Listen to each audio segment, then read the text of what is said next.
Hi, my name's Jessica Diamond. I'm 23 years old from Cheltenham and I am fundraising for life-changing treatment and surgery. In 2011, when I was 14 years old, I went on holiday and on the plane I caught a virus, and my life basically changed overnight because that virus was the start of a disease called myalgic encephalomyelitis, which is a multi-systemic disease but primarily neuroimmune.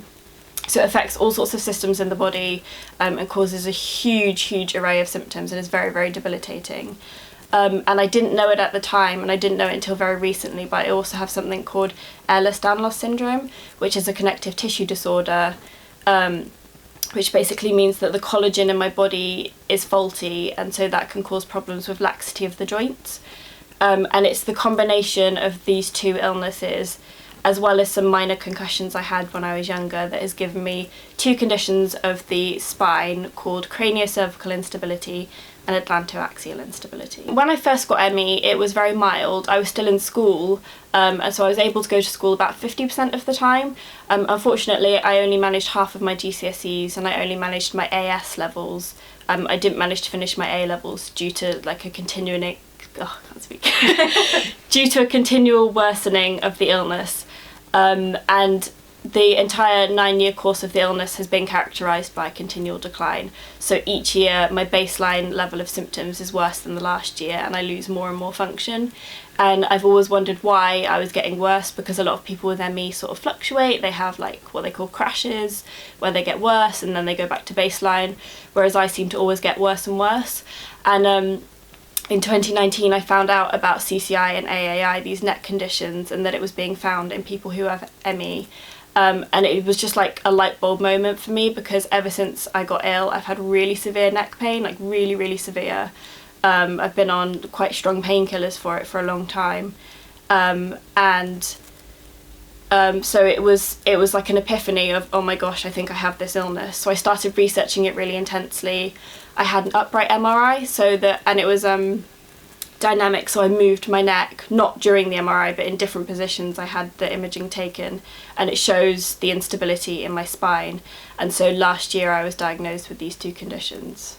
So craniocervical instability, also known as CCI, is instability between the base of my skull and C1, which is the top vertebra in my spine, and that causes all sorts of problems, including brainstem compression, which of course causes lots of neurological symptoms. So I've got a tremor, it's not constant, but a tremor in my right leg. I collapse a lot. I've got really severe neck pain, headaches, blurred vision, ringing in my ears, a whole host of symptoms. And basically what it means is that my neck is not properly supporting my head. So you know, like a little baby, they can't support their head properly. I'm basically like an overgrown version of that. Or like a bobblehead with the little like wobbling around, going backwards and forwards and up and down and stuff. So yes, that causes a range of problems. And then atlantoaxial instability, or AAI, is instability between C1 and C2. So in neutral position, so how my head is now, they're misaligned, they're not in the right position. And then when I turn my head left and right, the joint between them is moving too much. And so it's doing something called subluxation, which is partial dislocation. And obviously a dislocation is always really serious, but when it's in your spine, that's incredibly serious. So I have both of those conditions. My surgeon just doesn't think, in a case as advanced as mine, or with the symptoms that I've got and the quality of life that I've got, that non-surgical interventions will work. So he's recommended that I have a craniocervical fusion. What that means is that my head will be fused to my neck in the correct position. So currently it's in the wrong position. My head's on wrong, screwed on wrong, but what he will do is he will put it in the correct position and then fix it in that position. So I will lose some range of motion in my head and neck, however I will have an 80% chance of improvement in lots of symptoms. So for me that's a trade-off that's definitely worth it. So he said that my neck pain should halve, my cognitive problems should improve quite quickly. They won't go away, I'll never be back to 100%, but they should improve, and for me that it would be the most life-changing thing imaginable, because my two favourite things since I was really young are reading and writing, and I haven't read a book in months. I just can't read properly. I can't write. I used to have blogs and I can't do that anymore. And that's really difficult for me to live with. So any improvement in that would be amazing for me. It should help my tremor. Might help some of my autonomic problems, so my heart rate problems. So yes, there's quite a good chance of improvement in lots of symptoms with this surgery. My surgeon said that it's not right for someone my age to be living with such debilitating symptoms. You know, you might expect it of someone who's on their deathbed, but not someone who's 23 years old. And he said it's just not acceptable for me to have such a poor quality of life. Like, I deserve to have a life. And that's the reason why we called the campaign Jessica's Fight for a Life, because currently it doesn't really feel like I'm living. I'm alive, I have a pulse, but I don't really have a life.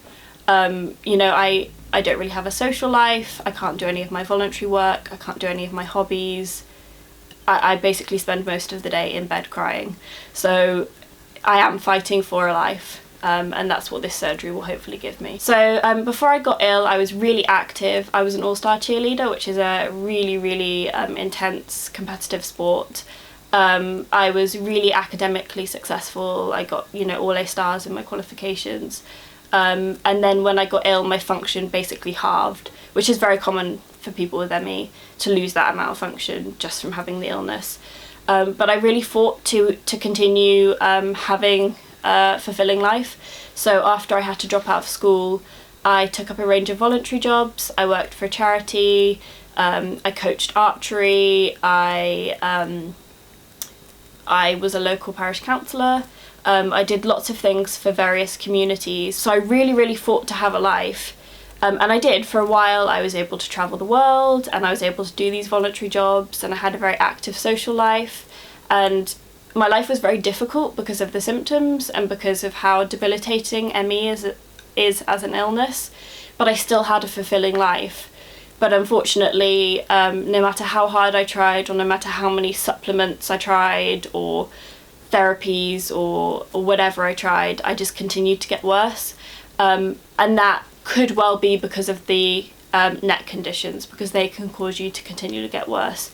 So we're hoping that the surgery will stop the decline, or potentially reverse the decline, so that I can go back to how I was before.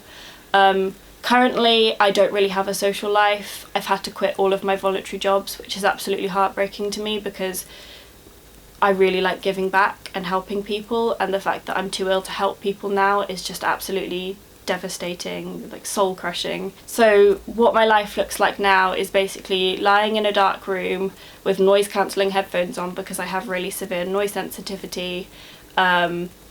Sometimes I'm able to watch TV and go on social media, but often I have to just lie in the dark and sort of like meditate, or just be alone with my thoughts, because I can't really do anything else. I'm not able to do any of my hobbies. I can't cook or clean. I need help getting dressed. I need help showering. I can't even brush my own hair. Sometimes I need help brushing my teeth. You know, I'm really, really debilitated by these conditions. I have very little function and very little enjoyment in my life, and I'm so, so, so grateful for all of the good things and the good people in my life. But compared to what life could be like, or what life is like for most people, it's a massive gap. It's a massive difference. I've come to terms with being disabled. I've come to terms with being chronically ill. I can live with that. I just can't live at this current level of functioning, because I can't do anything. I can't do anything for myself, but more importantly to me, I can't do anything for other people. And I really want to get back to helping other people, because that's so important to me. So any improvement would allow me to go back to maybe at least one of my voluntary jobs, so that I can give back to the community again. So unfortunately this surgery isn't available on the NHS currently. Lots of people are fighting for it to be available on the NHS, but it will be a long time before that's the case, and I don't have that long to wait before surgery. The nearest specialist who's been doing this for a very long time is in Barcelona, and I've travelled to meet him, and he is the kindest, most compassionate, most thoughtful, investigative doctor I've ever met. So I have full confidence in him and faith in him. And the fact that this is not currently available on the NHS is why we need to fundraise for treatment. And we're fundraising through a wonderful charity called Just for Children, or Just Helping Children, who are supporting us in this campaign to get the surgery that I need. So life for me and my family at the moment is very, very hard. My illness has absolutely devastated us, because I've gone from being really bright and happy and bubbly and fit and active to basically like a shell of what I once was. And that's really devastating as a loved one to watch someone you love go through that, and it's really devastating for me to have to live that. So any contribution, whether it's financial or through helping the campaign, would mean the world to us, because any improvement for me would mean that I get to stay alive, basically. And that, hopefully you'll agree that that's worth fighting for.